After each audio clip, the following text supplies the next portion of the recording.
For example, what happens to people after graduation? That almost never goes into the rankings, right? Pretty big, important thing that people might want to know.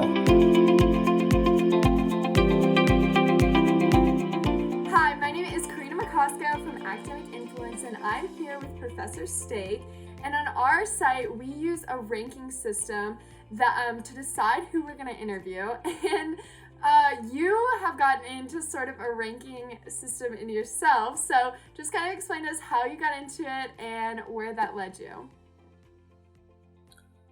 Well, so I work in a law school, and I was working in a law school 35 years ago, but about 30 years ago, maybe 25 years ago, U.S. News published another one of its rankings of law schools, and the magazine described how they did their ranking. And I read it and I thought, that's kind of odd. I wonder if they really do that.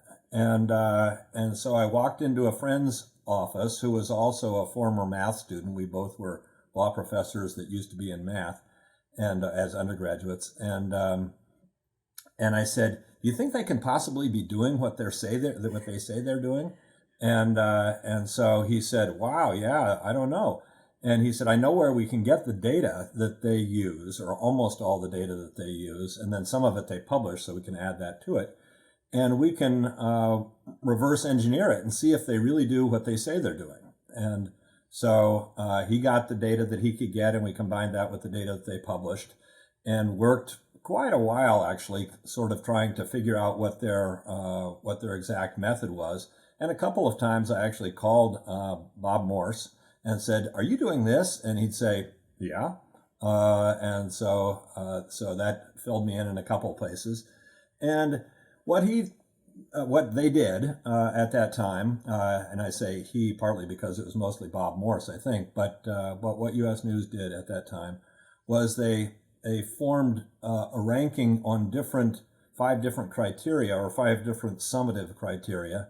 And then they combined the ranks, and I thought that was a pretty bizarre way to do it. Now that you can do that, there are sports that do that, and so it's not completely unheard of, but it was sort of a strange way to do things because ranks, well, as I'll probably mention later, have some bizarre characteristics. So indeed, after working at it for quite a while, we confirmed independently that they were doing what they said they were doing, which was honest, but still bizarre.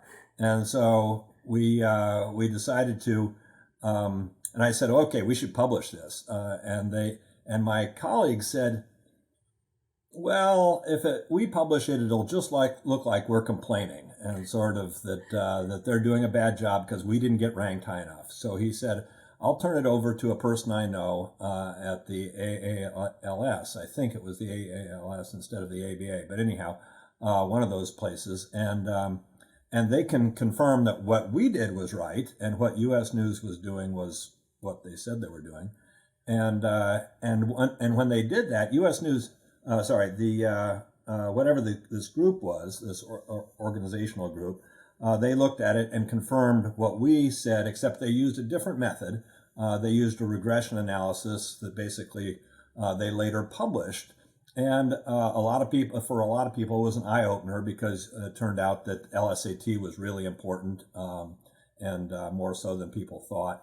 And so that's basically how I got into it to start with, was just noticing that they were doing something that mathematically was a little strange, combining ranks instead of combining the underlying scores on the different criteria.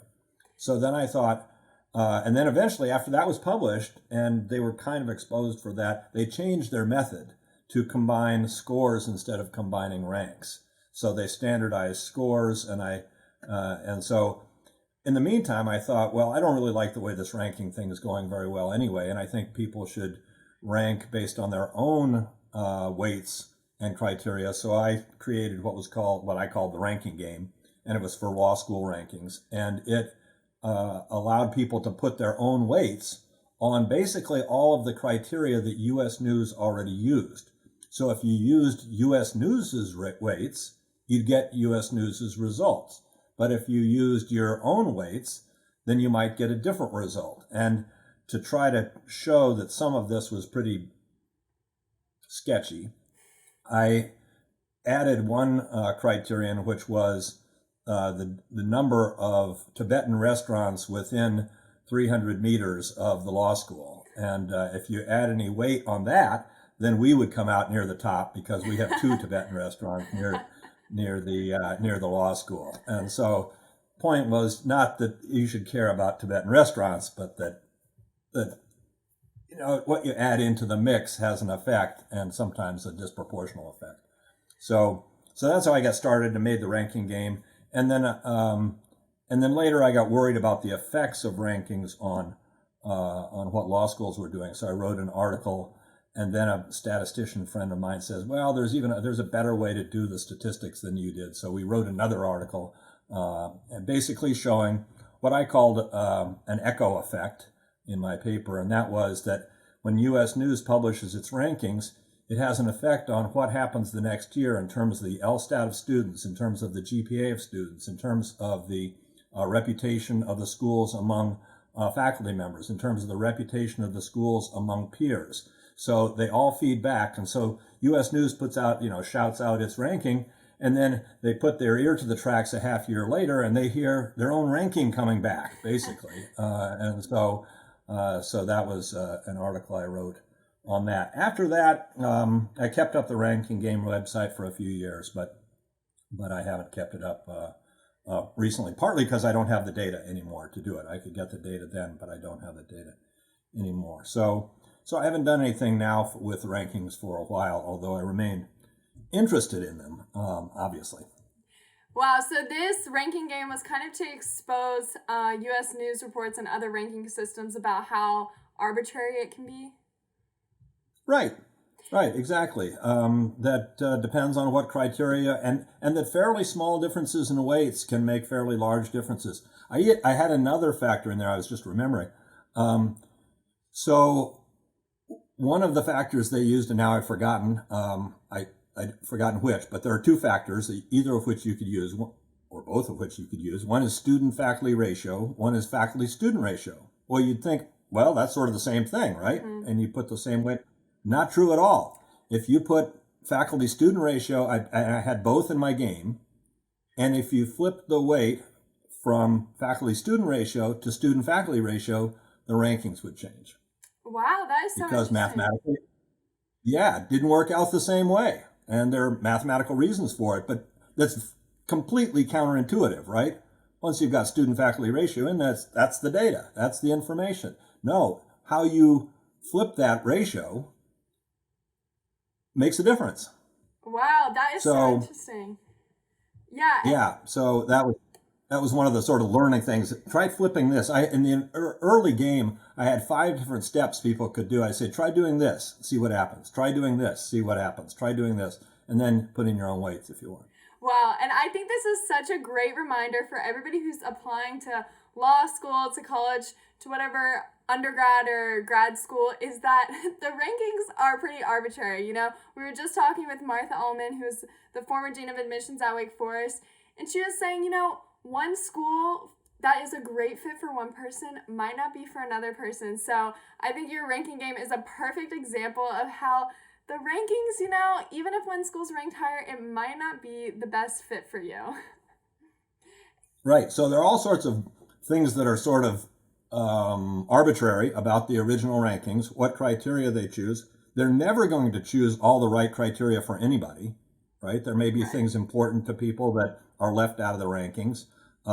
Educational. So we're in a big field of here, essentially, educational evaluation. Now we're talking about it for particular people, but educational evaluation is actually really hard, and there are sophisticated people that think about this their whole careers, and they don't boil their numbers down to, okay, this is the number, and now we're going to rank those when they do serious analysis of schools. And so this is a whole discipline that has been taken over by people who don't know anything about the discipline, right? Basically publishing these magazines.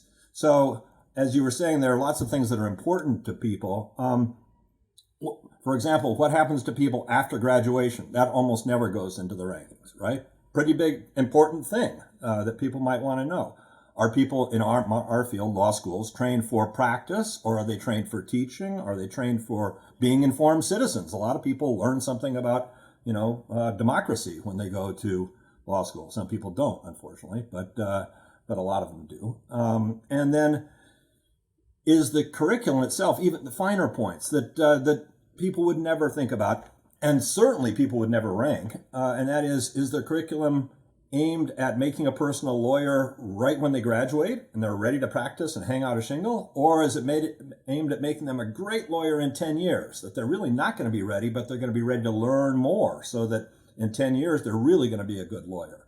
And I don't think those are the same thing. Other people might differ, but certainly those are the kinds of things that could be very important to a student, but they're not in the rankings. So are people going to be happier? Are they going to be more influential? Are they going to be wealthier? These are all questions that the rankings don't even come close to measuring. Wow. Well, thank you so much for, first of all, doing this analysis, kind of opening people's eyes to, maybe we can look past the U.S. News and Reports rankings when we're looking at a college. And just a great reminder for everybody out there who's maybe stressing about the rankings or trying to decide on a college. It was really great talking to you. So thank you so much.